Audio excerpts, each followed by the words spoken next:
Hello, everyone. I'm back, boys and girls, and I'm Charles Wells. I am the Patriot Preacher.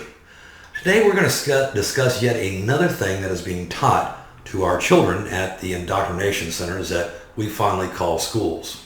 Yes, the indoctrination machines are rolling full speed ahead in teaching, and have been for some time, by the way, in teaching our children how bad this country is, and encouraging our children to abandon our capitalistic ways that have made this country the envy of the entire world in an incredibly short period of time.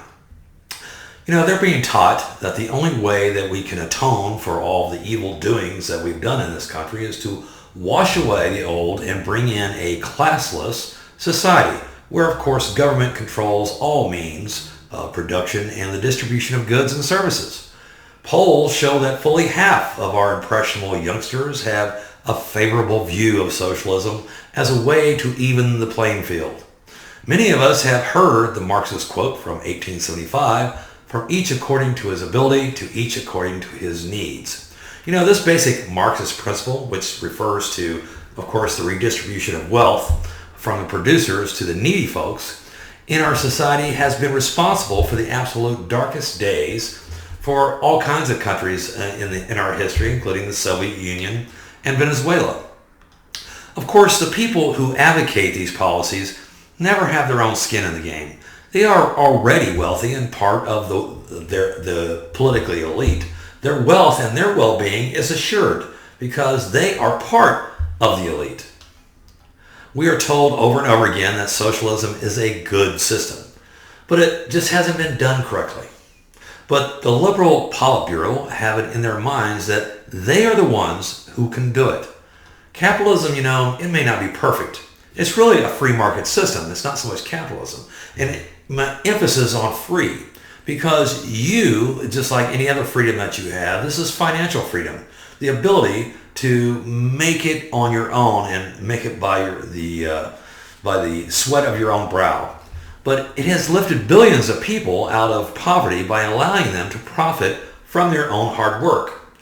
Despite the continuous and unbroken history, by the way, of the failure of socialism, neoliberals are teaching our children a kind of utopian fairy tale version of socialism that doesn't exist. There's only one problem. It will never work, and there are certain basic common sense reasons why it won't.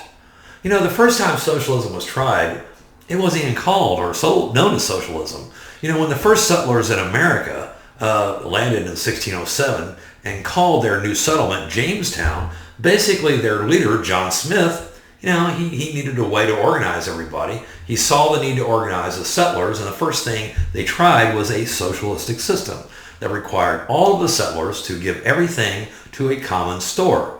Now, they didn't own anything as individuals. It was an unmitigated disaster, and they nearly starved the first year, because people were basically being rewarded for laziness. Why should they work when someone else would do the work for them and they could share equally in what they produced? The same thing happened a few years later with William Bradford when he set up the Plymouth colony in 1620.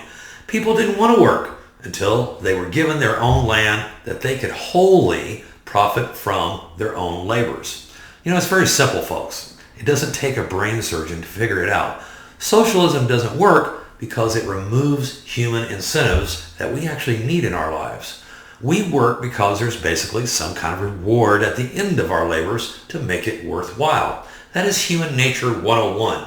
And any system that you devise that flies in the face of human nature is doomed to failure.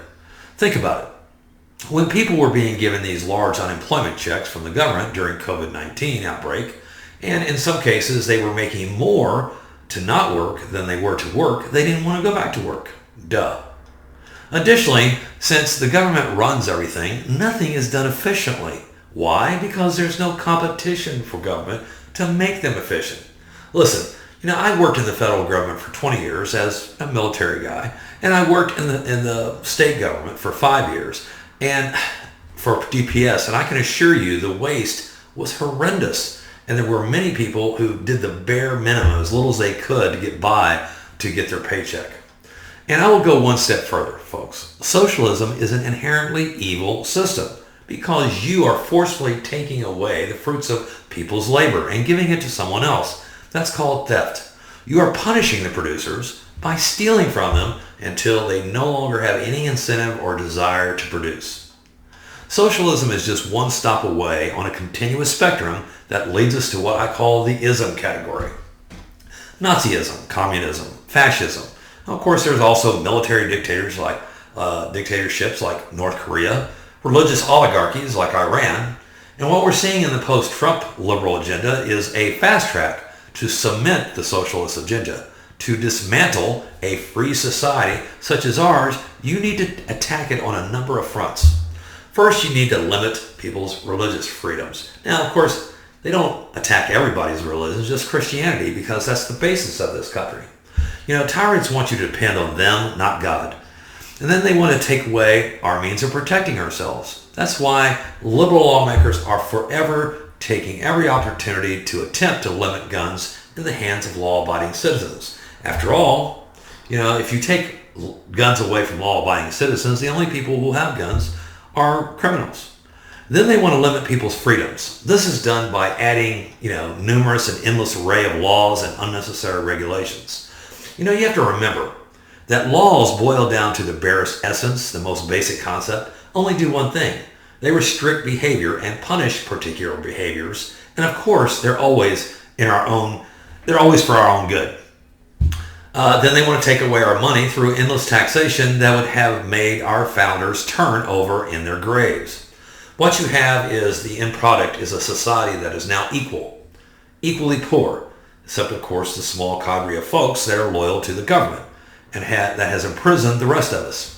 And our children are being bribed by promises that can never be kept, like free education, free health care, guaranteed minimum income, reparations, etc. They never learned what we learned, that nothing in this world is free. Our powers at large can't even balance the budget with the obligations and programs that we have now. Their blind ambition and thirst for power is very quickly driving us over the financial precipice like the world has never seen on this side of the Great Depression. Folks, we are literally on the brink of losing our republic. President Reagan, I think, said it best when he said, freedom is never more than one generation away from extinction. And President Ford, which I'm not actually in the habit of quoting President Ford, but one thing he said I like very much, government that is big enough to promise you everything is big enough to take everything you have. And finally, the very impressive Benjamin Franklin once said, those who would give up essential liberty to purchase a little temporary safety deserve neither liberty nor safety. Folks, we have to stop believing the promises of these so-called leaders. Their word means nothing. They produce nothing and are paper leaders. Many of them have worked solely for government for the entirety of their adult lives. I have watched them incessantly lie without so much as blinking an eye because they're convinced you're not watching and don't have time to care. Take time to care because the survival of this nation as we have come to know it and love, which means you have to wake up. It's time to take the red pill, ladies and gentlemen. I'm Charles Wells, and this is the latest installment of The Patriot Preacher. If you like what you hear or see, please take the time to comment below, or better yet, subscribe. Until next time, I love you guys. Keep fighting the good fight, and God bless.